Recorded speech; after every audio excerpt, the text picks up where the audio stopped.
Gostaria de convidar os irmãos a abrir a Bíblia em Romanos capítulo 8, verso número 28.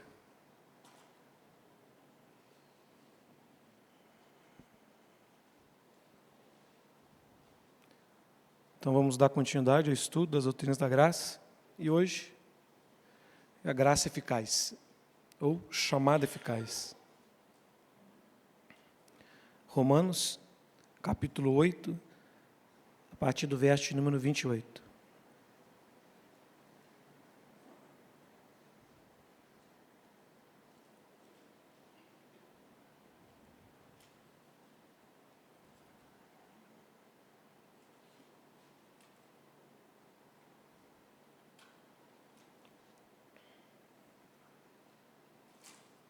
Amém, irmãos? Sabemos que todas as coisas cooperam para o bem daqueles que amam a Deus, daqueles que são chamados segundo o seu propósito. Porquanto, aos que de antemão conheceu, também os predestinou para serem conformes à imagem de seu Filho, a fim de que ele seja o primogênito entre muitos irmãos. E aos que predestinou, a esses também chamou. E aos que chamou, a esses também justificou. E aos que justificou, a esses também glorificou. Os irmãos podem se assentar? Irmãos, então, nós vamos dar continuidade a esse estudo das doutrinas da graça. Hoje vamos falar de chamado eficaz. O apóstolo Paulo escreveu esse texto para a igreja em Roma, de maioria gentílica, por volta de 57. E uma das intenções de Paulo nessa carta é dar uma definição clara do Evangelho e falar sobre o destino dos judeus. A partir do capítulo 5, o apóstolo Paulo começa aqui a falar dos principais privilégios dos crentes justificados. Você lê esse capítulo 5 até o capítulo 8, você fica até sem fôlego, né, do que Deus está fazendo por nós. Do capítulo 5, do verso 1 a 11, o apóstolo Paulo fala da paz com Deus que nós temos por causa da obra de Cristo. Do versículo 12 do capítulo 5 até o capítulo 6, verso 23, o apóstolo Paulo fala da nossa união com Cristo. Do capítulo 7, do verso 1 ao 25, o apóstolo Paulo fala da libertação da lei. Do capítulo 8 até o verso 27, que é um verso antes do que a gente leu, o apóstolo Paulo fala da vida no Espírito. E depois ele é guiado pelo Espírito, ele começa a falar desse plano de Deus, que começa lá na eternidade passada. Passa por nós no tempo e vai até a eternidade futura. Quando a gente olha para esse plano de Deus, de pensar que nós estamos inseridos nele, irmãos, isso nos enche de alegria. Ser cristão é algo glorioso. Ser o povo de Deus é a coisa magnífica. É a melhor coisa que poderia nos acontecer. Nós somos um povo que temos motivos para estarmos alegres. Apesar de uma quinta-feira estarmos cansados por causa do trabalho, nós temos motivo para entrar aqui dentro com louvores e gratidão, porque de fato Deus fez grandes coisas por nós. Não há nada mais importante do que ser cristão, nada. Se você é cristão, você tem tudo, mas se você não é cristão, você não tem nada. Mas se você é cristão, você tem motivo para se alegrar, porque a coisa mais importante nessa vida é receber Jesus como Senhor e Salvador. Porque a nossa vida passa aqui ligeira e daqui a pouco nós estamos na eternidade. Ou com Cristo, no lugar de infinita alegria, ou no lugar de condenação. É claro que nós desejamos, né, estar no lugar de condenação, de salvação. Né? Mas aqui, irmãos, apesar de todas essas promessas, apesar de saber que nós somos filhos de Deus, que se nós estamos inseridos nesse plano, nós estamos numa situação segura, apesar disso, nós estamos aqui no mundo, né? E toda quinta-feira a gente lembra como que os nossos irmãos estão sofrendo nesse mundo. Deus nos prometeu que nós teremos vida eterna, mas nós ainda estamos aqui, não experimentamos isso. Nós experimentamos a morte. Deus nos prometeu que nós iremos para um lugar onde não haverá lágrima nem choro, mas enquanto estamos aqui, ainda haverá bastante lágrima e choro. Essas coisas que Deus nos prometeu, a gente não vê, nem experimenta. Nós estamos aqui experimentando dor, experimentando sofrimento, experimentando abandono, experimentando preocupações, experimentando ansiedades, experimentando lutas. Nós estávamos aqui orando, né? Quando a irmã falou, acho que é um parente dela, né? Que está na fila esperando o coração. Olha como é que esse mundo é carregado de aflições e sofrimentos, e sem contar a ansiedade de aflições que podem vir a qualquer momento. Então, as doutrinas da graça, irmãos, que nós estudamos aqui, a gente não estuda essas doutrinas para a gente ficar com a cabeça cheia de teologia e arrotando teologia com soberba de irmãos que não entendem as doutrinas da graça. Não é para isso que o apóstolo Paulo escreveu as doutrinas da graça. O motivo dele é pastoral. Ele escreveu para uma igreja em Roma, ele queria encorajar aqueles irmãos, ele queria fortalecer a fé daqueles irmãos. A intenção dele era essa. Ele estava escrevendo para crentes. Então, quando a gente estuda as doutrinas da graça, a gente compreende o que Deus está fazendo, o que Deus vai fazer, o que é a salvação, o que é essa questão. Isso nos anima. Porque nós, em esperança, fomos salvos. Mas a gente não vê a nossa salvação ainda. Então, é muito bom a gente estudar as doutrinas da graça. Olha que o apóstolo Paulo fala no verso 22 do capítulo 8. Eu gostaria de ler com os irmãos.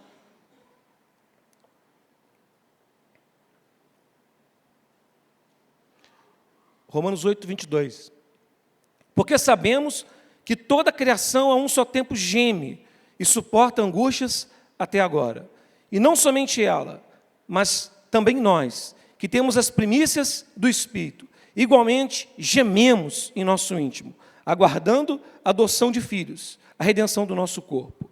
Olha o verso 25. Porque na esperança fomos salvos. Ora, a esperança que se vê não é esperança, pois o que alguém vê, como vai esperar? Mas se esperamos o que não vemos, com paciência aguardamos. Então, as doutrinas da graça é para quê? Para a gente compreender esse plano de Deus, e compreendendo o plano de Deus, nós teremos mais firmeza na nossa fé. Nós teremos mais foco na nossa vida. A gente tem que compreender o que Deus está fazendo. É um plano. Começou lá na eternidade e vai terminar na glória. Mas o que está acontecendo agora? O que está desenrolando no tempo? O que Deus está fazendo agora? O que Deus espera de nós? Em qual direção devemos ir? O que devemos esperar de Deus agora? Aonde devemos gastar a nossa vida, nossas energias? Pelo que vale a pena lutar? Pelo que vale a pena se preocupar? Então é bom que a gente entenda esse plano de Deus, para que a gente não fique aí como meninos, perdidos, atordoados. Deus quer ir para lá, você está querendo ir para lá.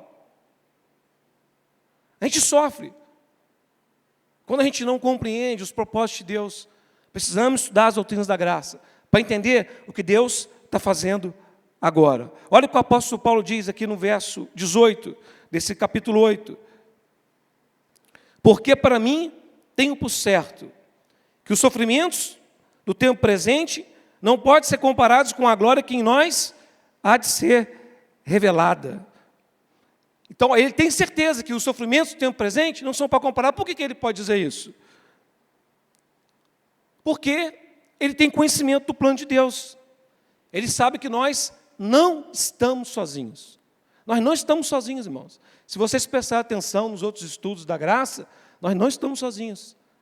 Deus está guiando a história. Deus está guiando a nossa salvação. Se você está nesse plano, você tem motivos para se alegrar. Olha o que diz o Romanos 8, 26 e 27, que é o texto anterior que eu li no início. Também o Espírito, semelhantemente, nos assiste em nossa fraqueza. Olha, o Espírito nos ajuda. Porque não sabemos orar como convém, mas o Espírito intercede por nós sobremaneira, com gemidos inexprimíveis. E aquele que sonda os corações sabe qual é a mente do Espírito, porque, segundo a vontade de Deus, é que Ele intercede por nós. Vontade de Deus, segundo o plano de Deus. Essa ideia de plano, ela ficou na minha cabeça no último estudo do pastor Danilo. Nós estamos nesse plano de Deus, nós estamos nesse plano glorioso, e Deus vai levar esse plano a bom termo. Ele vai concluir esse plano. Então, é importante a gente entender qual é a parte do plano que nós estamos vivendo agora. O que Deus está fazendo agora. O apóstolo Paulo sabia. Olha o que ele diz no verso 28, que é o texto de hoje. Olha o que vai dizer. Ele diz: sabemos que todas as coisas cooperam para o bem. Ele fala: eu sei do plano de Deus. Eu sei onde eu estou, eu sei o que Deus está fazendo. Ele não estava perdido. Ele está dizendo: eu sei que todas as coisas cooperam para o bem.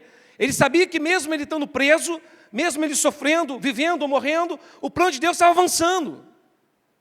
Isso é consolo para quando nós estamos sofrendo. O mundo não tem consolo quando está sofrendo. Mas você entender que mesmo no sofrimento, Deus está nos guiando no plano dele, isso nos encoraja. E o apóstolo Paulo falou, eu sei, nós sabemos que todas as coisas, quais todas, cooperam para o quê?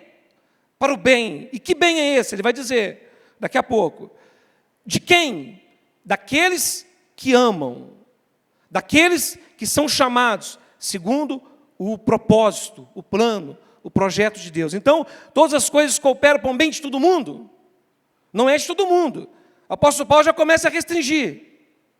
Esse plano maravilhoso, que coisa boa e melhor não existe, que está nele, não é para todos. Ele está dizendo, todas as coisas dentro desse plano cooperam para o bem de quem? Somente daqueles que amam. Somente daqueles que são chamados. Então aqui tem uma restrição, para você entrar nesse plano, para você fazer parte desse projeto, você tem que ser daqueles que amam, daqueles que são chamados. E aqui a gente vai encontrar o primeiro grande problema. Porque quem ama a Deus?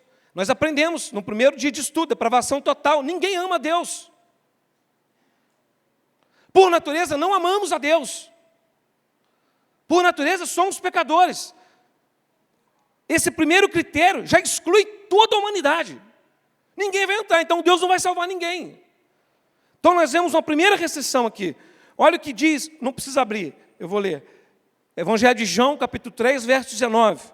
O julgamento é este, que a luz veio ao mundo, mas os homens amaram mais as trevas do que a luz, porque as suas obras são más. Eles amaram, porque o problema está no coração.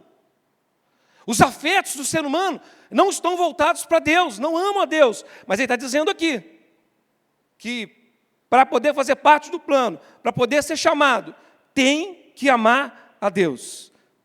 E ser chamado é vital, irmão. Então, se Deus quer salvar alguém, Ele vai ter que fazer algo. Ele vai ter que intervir. Porque se Ele não intervir, ninguém é salvo. Porque ninguém ama a Deus. Ele vai ter que intervir. E é sobre essa intervenção que a gente quer falar. Essa intervenção de Deus para salvar o povo que Ele amou. O apóstolo Paulo continua o texto. Eu vou ler de novo o 28, depois a gente entra no 29, que eu quero falar do 29. Sabemos que todas as coisas cooperam para o bem daqueles que amam a Deus, daqueles que são chamados segundo o seu propósito. Então Paulo, ele vai falar desse plano de Deus. Agora ele vai dar mais detalhes.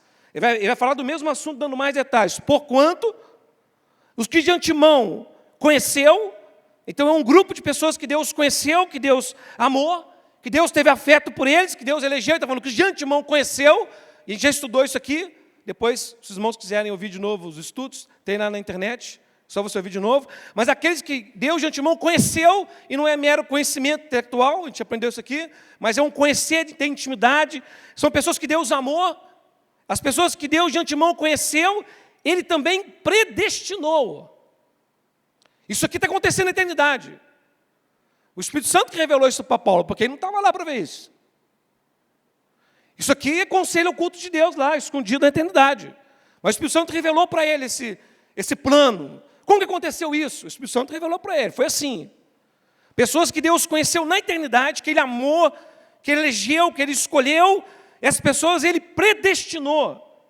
E o que é predestinar? Destinar para algo, para um objetivo. Deus escolheu as pessoas. E qual que é o objetivo? O texto está aí. Ó. Para serem conformados à imagem de seu Filho. Aí está o objetivo do chamado. Aí está o plano de Deus, o objetivo do plano de Deus. Nós seremos conformados à imagem do seu Filho. Essa é a obra que Deus está fazendo. O que Deus está fazendo agora nos cristãos? Né? Ele está nos conformando a Cristo. E você deveria trabalhar nessa direção. Senão você se verá lutando contra Deus. Então, Deus Ele nos predestinou para serem conforme a imagem do seu Filho, a fim de que Ele seja o primogênito de muitos irmãos. Agora o texto vai além de nós vamos ser irmãos, como irmãos, entraremos na família de Deus. E agora o apóstolo Paulo ele vai entrar no verso 30, dando mais detalhes. Ele continua falando a mesma coisa. Como que é isso, o Espírito Santo? Ele vai revelar para o apóstolo Paulo. E os que predestinou, a esses também chamou. Quem chamou? O sujeito, a gente é eu mesmo. Deus predestinou, Deus elegeu, Deus chamou, Ele vai chamar. A gente não sabe ainda como que é esse chamado. E aos que chamou, também justificou. Foram declarados justos. E aqui alguma coisa também terá que ser feito. Porque todos nós somos pecadores. Aprendemos isso com o pastor Luciano. Nós sabemos que todo cristão foi declarado justo por causa da obra de Cristo naquela cruz. Sabemos que nós somos pecadores, somos a igreja que aprende bastante isso. Nós somos pecadores, merecedores da ira, mas Deus nos salva através de Cristo. É a fé, a confiança na obra de Cristo que nos torna justificados. Então, Jesus já fez essa obra. Jesus já tornou possível a nossa salvação. Mas agora nós temos que fazer parte desse plano. Então, a esse que Deus chamou, justificou. E aos que justificou, Ele também glorificou. Todas as pessoas que Deus chamou, Ele vai glorificar. E todas as pessoas que Deus conheceu, Ele vai chamar. Se você é chamado, você foi conhecido na eternidade. Se você não é chamado, você não vai ser salvo. E aí fica a pergunta mais importante. Será que eu sou chamado? Porque melhor que entender de teologia, irmão, eu quero saber se eu sou salvo. Eu prefiro ir para a glória sem entender muito de teologia do que ir para o inferno, um teólogo de cabeça cheia. A pergunta mais importante, irmãos, é se você é chamado. Eu faço parte desse plano ou não? É a pergunta mais importante. Aí você fala assim, eu faço parte desse plano. Estou aqui na igreja, fui batizado. E aí, faço a obra do Senhor, eu prego. Olha o que diz Mateus, capítulo 7, verso 21. Esse texto sempre, ele me dá arrepio, esse texto aqui. Eu gostaria que os irmãos abrissem esse texto. Mateus 7, 21.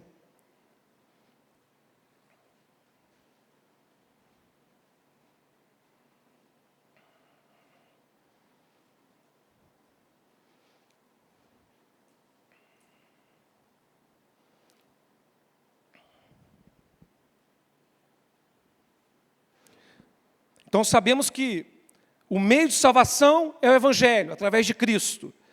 A forma de ser salvo é através do Evangelho. Quem são as pessoas salvas? Que são chamadas. Então o mais importante para a gente é o que acontece no tempo, é ser chamado. Olha o que diz Mateus 7, 21. Nem todo o que me diz Senhor, Senhor, entrará no reino dos céus, mas aquele que faz a vontade do meu Pai, que está nos céus. Muitos naquele dia hão de me dizer, Senhor, Senhor, porventura não temos nós profetizado em Teu nome? Em Teu nome expelido demônios? Em Teu nome não fizemos muitos milagres? Então lhes direi explicitamente, nunca vos conheci. A mesma palavra, lá de Romanos 8, que Deus de antemão conheceu, está aqui. Nunca vos conheci. Apartai-vos de mim os que praticais a iniquidade, os que nunca foram transformados. Então, o texto está falando de pessoas que não só estavam na igreja, pessoas que trabalhavam na igreja. Jesus não nega que eles expulsavam o demônio, e curavam, e profetizavam. Jesus não nega isso. Eles estavam na igreja, então é possível estar na igreja, é possível estar sentado aí, ouvindo a palavra, é possível ter sido batizado, é possível fazer parte do corpo diaconal, é possível ser um líder, e você ainda não ter sido chamado, não ser salvo. É possível. Não só é possível, como tem muitos que estão nessas condições e não serão salvos. Jesus não está falando de uma possibilidade, é uma realidade. Muitos naquele dia vão dizer isso, ele vai dizer, eu não vos conheço. É a coisa mais terrível. Você está na igreja, ouvir essa palavra de salvação e cura sendo pregada, e você não ser participante dela. É possível, então por isso que eu disse, a coisa mais importante é se perguntar a si mesmo, será que eu sou chamado? Eu sou desses que esquenta o banco da igreja e depois vou ser queimado no inferno. É uma realidade, irmãos. Nós tratamos com coisa séria. Igreja é um negócio sério. Tudo aqui é muito sério, porque diz respeito à eternidade. Nós vamos passar a eternidade a qualquer momento, no inferno ou no céu, é a realidade. E disso deveria nos preocupar, tirar o nosso sono, nos deixar inquietos. Porque é tudo muito sério. Então aqui, em Mateus está falando de pessoas que estão na igreja. E se estão na igreja, ouviram um chamado. Ouviram uma pregação, foram convidados, vieram para a igreja. Porque o chamado, nós sabemos que não se lembra de chamado, o evangelho foi pregado. As pessoas, elas ouviram um chamado, elas participaram da igreja, por algum motivo batizaram. Eu não sei no que elas creram. E a grande complicação dos nossos dias é muita falsa igreja, muito falso líder, muito falso evangelho. E as pessoas estão abarrotando essas igrejas. E esses líderes estão dizendo paz, paz, mas não há paz. A gente teme que a gente está aqui onde o evangelho é pregado, a gente teme de ficar fora, mas você imagina onde o evangelho nem é pregado. Onde se tem a psicologia. É mais preocupante ainda. São pessoas que estão enchendo as fileiras das igrejas, ocupando cargos de liderança, e não serão salvos. Eles ouviram um chamado, mas não esse chamado de Romanos 8. Olha o que diz Mateus 22, 14, não precisa abrir. Porque muitos são chamados, mas poucos são escolhidos. Lá, todos os chamados eram glorificados. Todos que Deus predestinou, Ele vai chamar e serão glorificados. Ninguém fica de fora em Romanos 8, 28. Mas aqui, em Mateus 22, 14, está dizendo que muitos são chamados e poucos escolhidos. Aqui nós vamos ver outro tipo de chamado. É um chamado que é dirigido a todos, mas nem todos são salvos. E isso nós chamamos de quê? Que é o chamado geral. A pregação do Evangelho. Ela é pregada a todos, mas nem todos são salvos. Nem todos obedecem ao Evangelho. Na verdade, muitas pessoas desobedecem ao Evangelho. Nós, por muitas vezes, rejeitamos a pregação do Evangelho. A não ser que você ouviu a primeira vez e se converteu, mas eu ouvi muitas vezes e rejeitei. Muitas vezes. Aquilo é um chamado geral. É a pregação do Evangelho. Como que alguém é salvo? Respondendo ao chamado geral. Respondendo à pregação do Evangelho. Olha o que diz aqui Mateus 16, 15. Não precisa abrir. E disse-lhes, Jesus disse, ide por todo mundo e pregai o Evangelho a toda criatura. Prega para todos. Quem crê, quem ouvir esse chamado e for batizado, será salvo. Mas quem não crê, será condenado. Então nós vemos que é um chamado que pode ser resistido. Vai ser dirigido a todas as pessoas. Mas nem todos serão salvos. Para ser salvo, tem que crer no Evangelho. Quando o Evangelho for pregado, você tem que crer nessa mensagem. E aqui nós temos outro problema. As pessoas odeiam o Evangelho. Por natureza, nós odiamos o Evangelho. O mundo odeia o Evangelho. E eu vi certo pregador falando, se você vê um pregador que prega e todo mundo gosta, desconfie, não está pregando o Evangelho.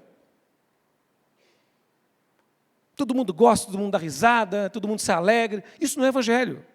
Não é o Evangelho do apóstolo Paulo. O Evangelho de Cristo, ele é odiado. Ele é rejeitado. Se você pregar o Evangelho, haverá zombaria.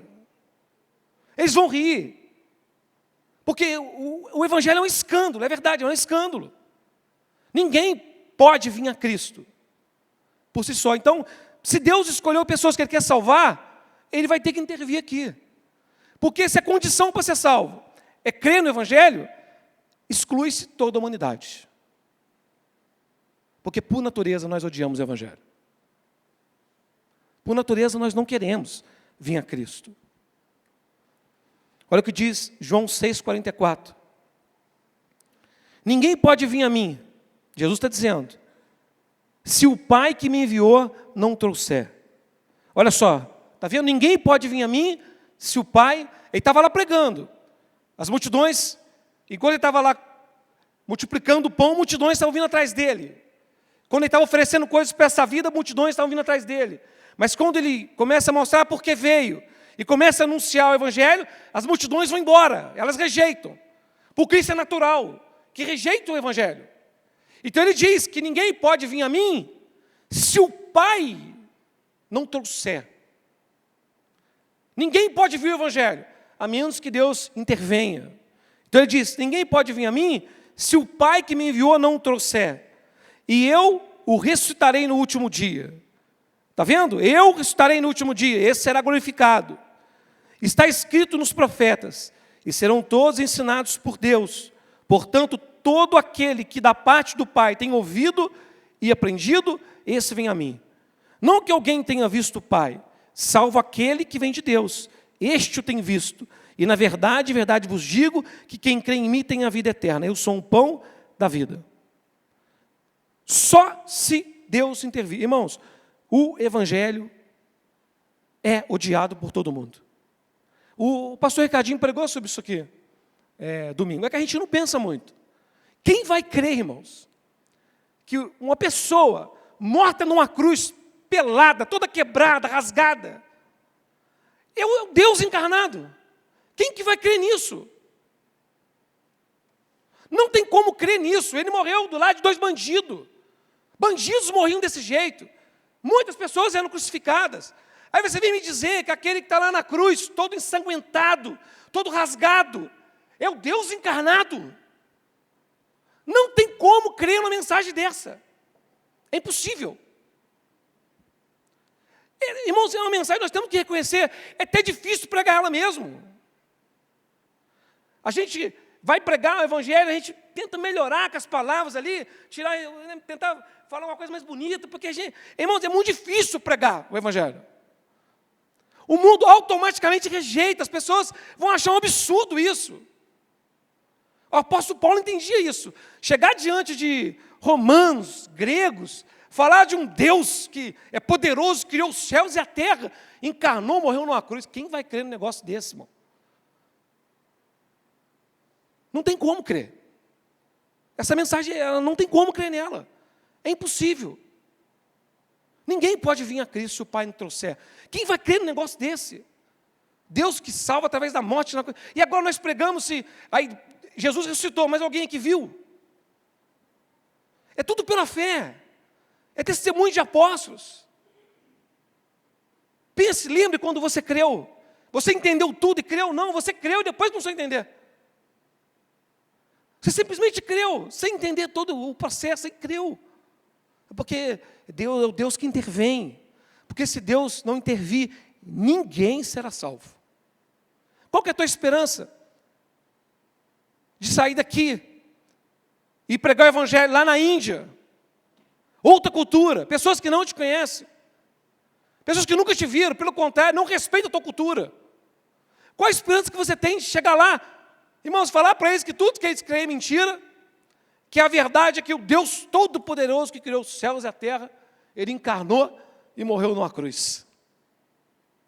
Você acha que alguém vai crer nisso? Para aqueles que não creem, essa mensagem é loucura.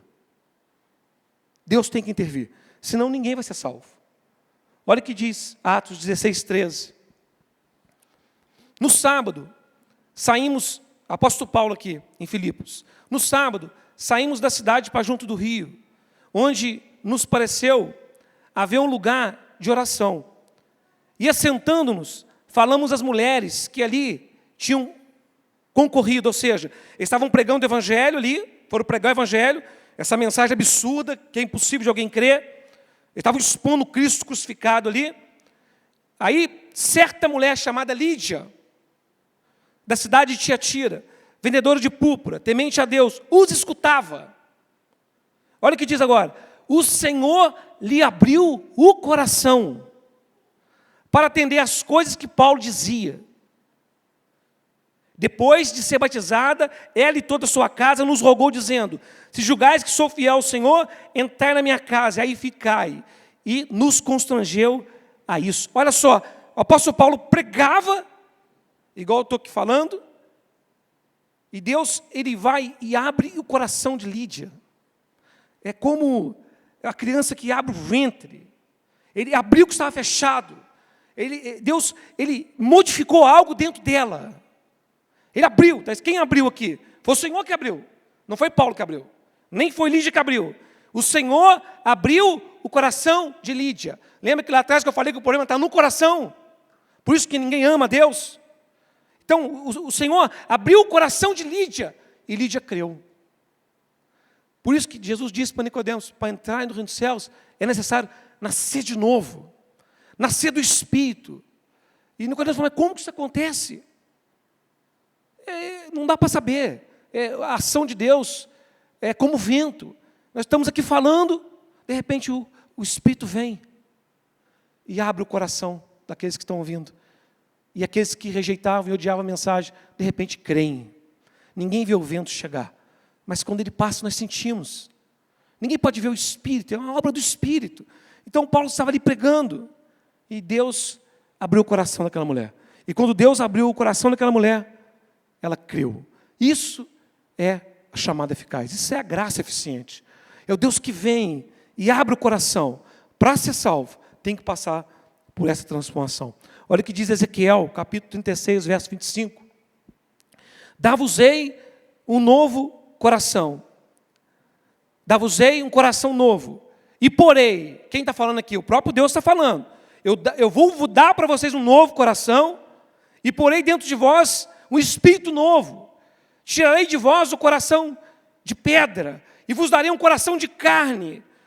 Porei dentro de vós o meu espírito, e fareis que andeis os meus estatutos. Guardeis os meus juízos, e os observeis. Quantas vezes nós ouvimos o Evangelho e rejeitamos? Quantas vezes? Foram muitas vezes. Armin defendia que toda vez que o Evangelho é pregado, Deus opera dessa maneira. E faz que as pessoas estejam capacitadas para crer. Elas podem crer ou não. É isso que ele defendia. Elas têm capacidade para rejeitar. Deus vai lá, toca no coração, transforma, mas a pessoa pode rejeitar. Dessa forma, não dá para garantir que todos que Deus escolheu seriam salvos. Mas nós não queremos assim. Nós queremos que Deus coloque um novo coração. Olha aqui em Ezequiel. Eu tirarei esse coração de pedra, colocarei um coração de carne. Eu farei que andeis nos meus estatutos. Para entrar no reino dos céus, tem que passar por essa transformação. Romanos 6, 17, os irmãos em Romanos, já estão em Romanos, né? Fica mais fácil. Não, estava em Mateus, na verdade. Romanos 6, 17.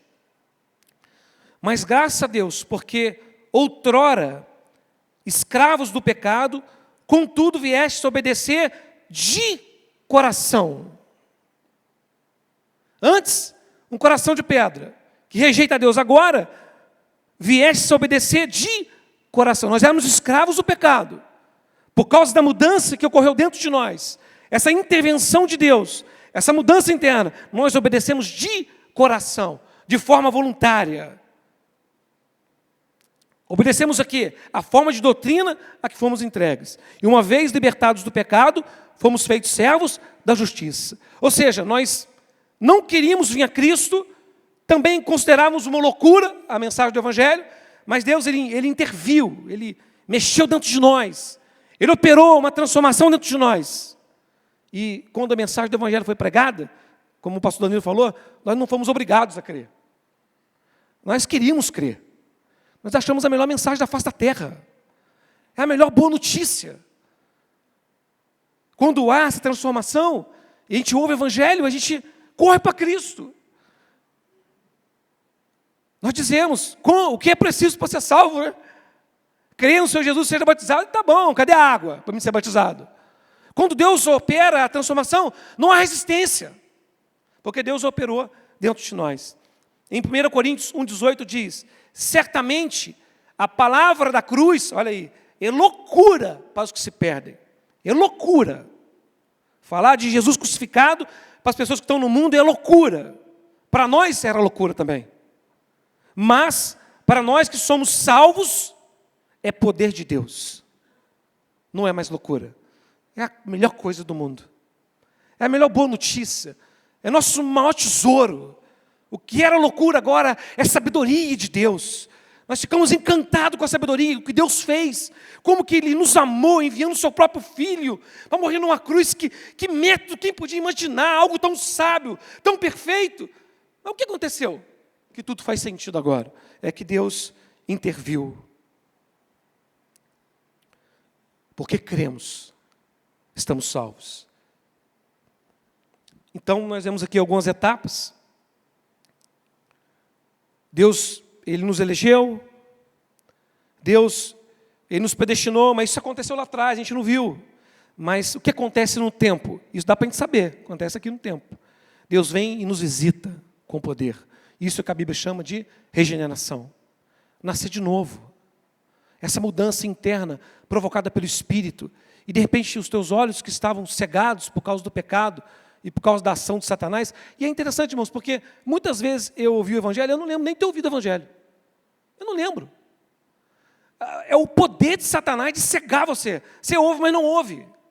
Só as mentes mais brilhantes ainda conseguem pensar um pouco no que está sendo falado, mas eu, nas verdades, às vezes que eu ouvi, eu não ouvi nada, não lembro de ter ouvido nada. A pessoa ficou ali 1 hora me explicando, eu fiquei concordando, mas eu não lembro de ter ouvido nada. É o poder de Satanás de cegar o entendimento. Nós estávamos cegos, escravos. E ainda que a gente conseguisse passar do poder de Satanás de cegar, ainda tem o poder do coração. Então, é sem chance.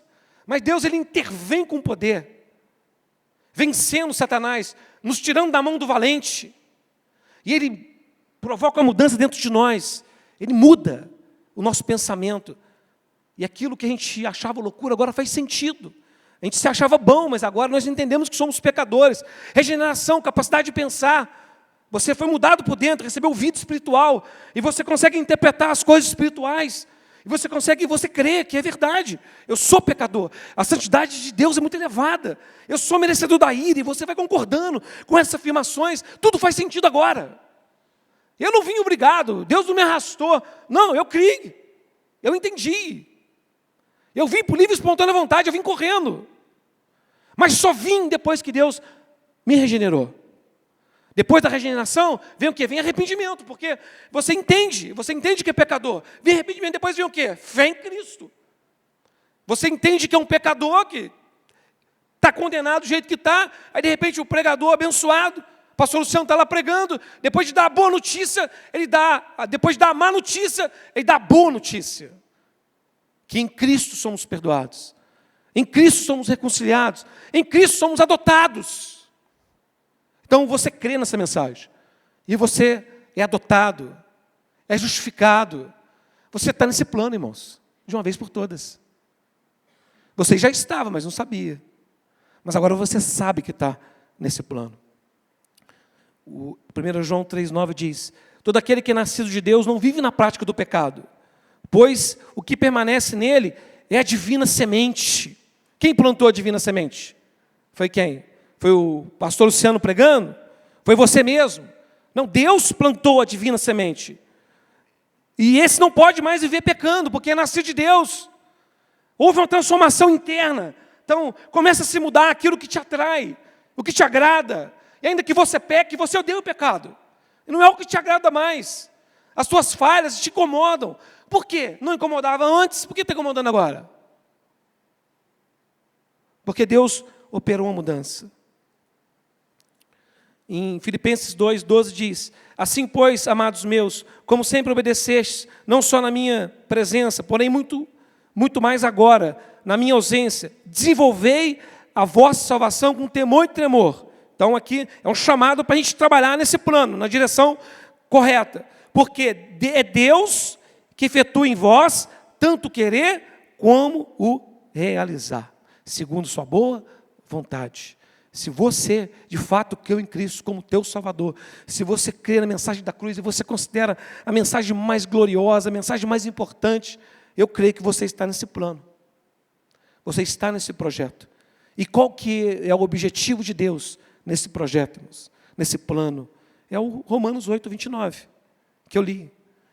Porquanto aos que Deus de antemão conheceu, também predestinou para serem conformes à imagem do seu Filho. Este é o grande propósito da nossa vida. É nessa direção que nós devemos caminhar. É nessa direção que nós devemos correr.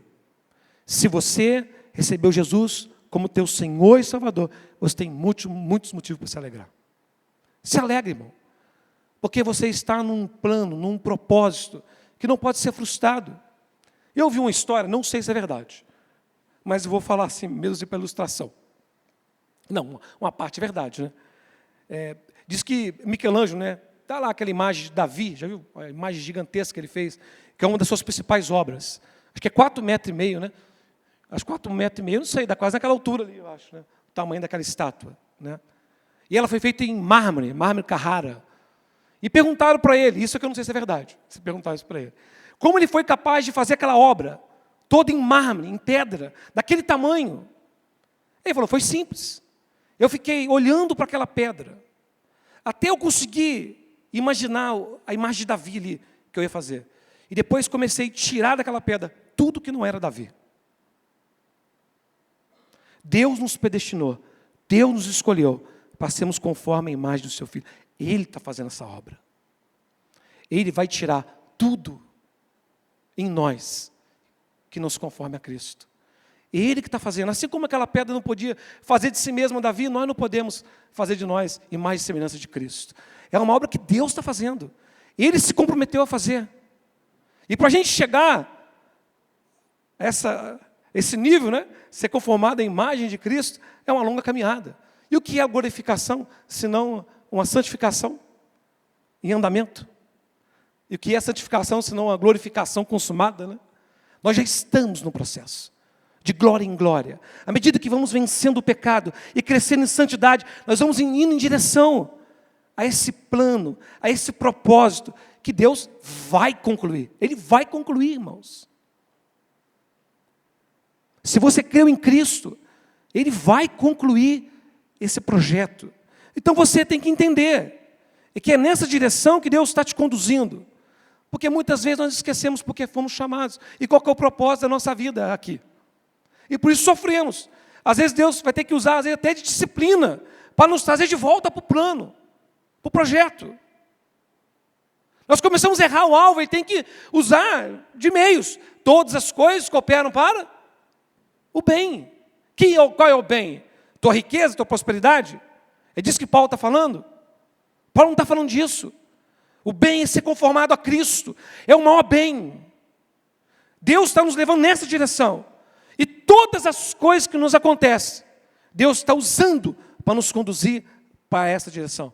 Até mesmo sofrimentos, angústias. Entender esse plano nos ajuda a entender por que estamos passando o que nós estamos passando. Nos ajuda a buscar em Deus uma direção correta.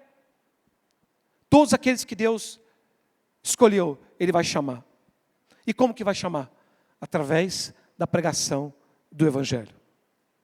Se temos motivos para nos alegrar, porque estamos num plano que não pode ser frustrado, também nós temos motivos para pregar o Evangelho. Porque todas as pessoas que Deus escolheu, Ele vai salvar. Isso nos anima a sair daqui e ir lá para a Índia pregar. Simplesmente exponha diante deles o Cristo crucificado.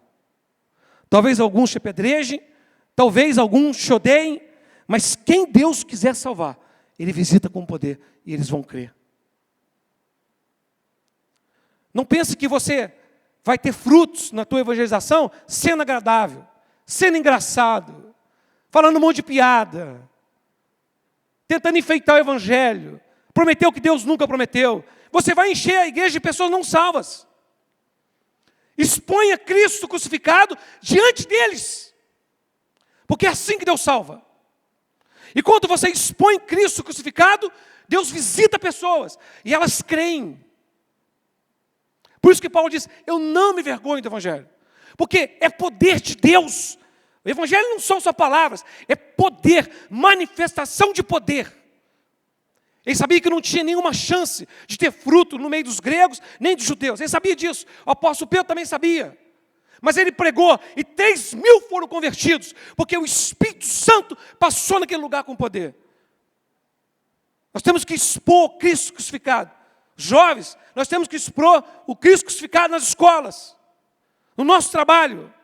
Como virão se não há quem pregue?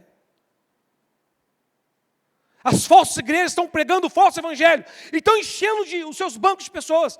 Eles não têm vergonha de pregar o falso evangelho. Mas nós sabemos o verdadeiro evangelho. Nós sabemos a verdadeira mensagem. É contra nós que o inferno luta para a gente ficar calado. Já viu quando você quer pregar o evangelho para alguém? Parece que vem um peso para você não falar. Vem uma angústia na tua alma que você não consegue abrir a boca. Aí você começa a falar outras coisas. Você tem que vir para a igreja. É importante você visitar a igreja. Vai na igreja. Está passando por uma luta no casamento, vai lá na igreja. Está passando por uma luta financeira, vai lá na igreja. Você não consegue pregar o evangelho. Você consegue falar essas coisas que todo mundo gosta de ouvir. Quem não gosta de ouvir? Está com problema no teu casamento, vai na igreja. Todo mundo gosta de ouvir isso, irmãos. Isso não é escândalo para ninguém, isso é boa notícia. É isso que as falsas igrejas usam para encher os bancos das igrejas. É essa mensagem. Mas essa mensagem não gera salvos. A mensagem que gera salvo é o escândalo da cruz. Fala do Cristo crucificado. Fala. Fala que nós somos merecedores da ira. Nós somos pecadores. Nós estamos em dívida com Deus. Nós precisamos de ajuda, precisamos de um Salvador. Se morremos sem o Salvador, estamos perdidos. Eles precisam ouvir isso. Porque Deus vai intervir para salvar os seus eleitos. Então, chamada eficaz. Essa certeza que Deus, enquanto nós estivermos pregando, na nossa incapacidade, na nossa simplicidade, sabendo que enquanto nós estamos ali pregando, que o Deus poderoso, eficaz, eficiente, vai vir e vai agir e vai salvar, isso nos anima, abrir a boca e pregar. Não vou pregar, nem adianta pregar para aquele meu chefe lá, ele não vai ouvir. Ele é muito soberbo. Ele é muito soberbo, não vai ouvir. Está vendo? A gente sempre fala isso, porque a gente está aí tentando lutar com armas naturais. Porque ele é muito soberbo e nunca mais ele não vai ouvir. É como se dependesse de nós. Não somos nós que elegemos ninguém. Nós pregamos o Evangelho. Deus escolhe onde Ele vai agir. Nós pregamos a todos. Não tem ninguém impossível para Deus. Ninguém é impossível para Ele. Ninguém. Ninguém. Pregue para o teu chefe, pregue para o teu vizinho, pregue para o pessoal, exponha Cristo crucificado. Eu quero ver. Se for um eleito, Deus chama com eficácia.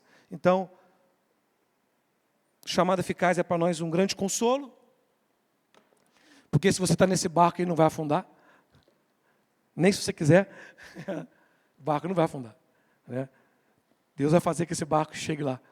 E é um grande consolo para a gente sair daqui hoje, entendendo que nós estamos nesse mundo aqui. Para que nós estamos aqui, irmãos? Para pregar o Evangelho. Para trabalhar pelo reino.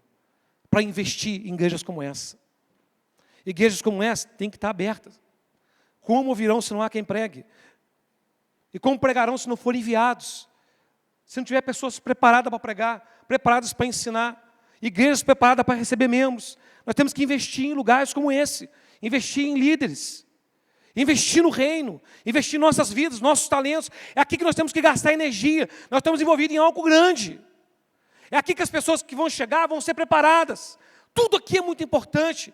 Tudo aqui tem consequência eterna. Uma vida fria, desligada, tem consequência eterna. Ser salvo meio que pelo fogo, ainda que você seja um eleito, não deve ser um negócio bom. Imagina você chegar lá, no tribunal de Cristo, e ser salvo pelo fogo, todas as tuas obras não prestaram para nada. Você foi um cristão meia boca a vida inteira. Você vai ser lembrado por toda a eternidade como um cristão meia boca. Você não vai esquecer disso. Não vamos esquecer nem do que acontece aqui. Imagina o tribunal de Cristo. Nós estamos indo para lá. Imagina que vergonha. Todas as obras tuas não prestam para nada. Tipo, salvo pelo fogo. Irmão, nós podemos mudar isso. Quem morreu não pode mudar mais nada. Mas nós podemos mudar isso a partir de agora. E trabalhar pelo reino. Trabalhar para a igreja. Trabalhar pelo Evangelho. Isso vale a pena nós gastarmos a nossa energia. Amém, irmãos?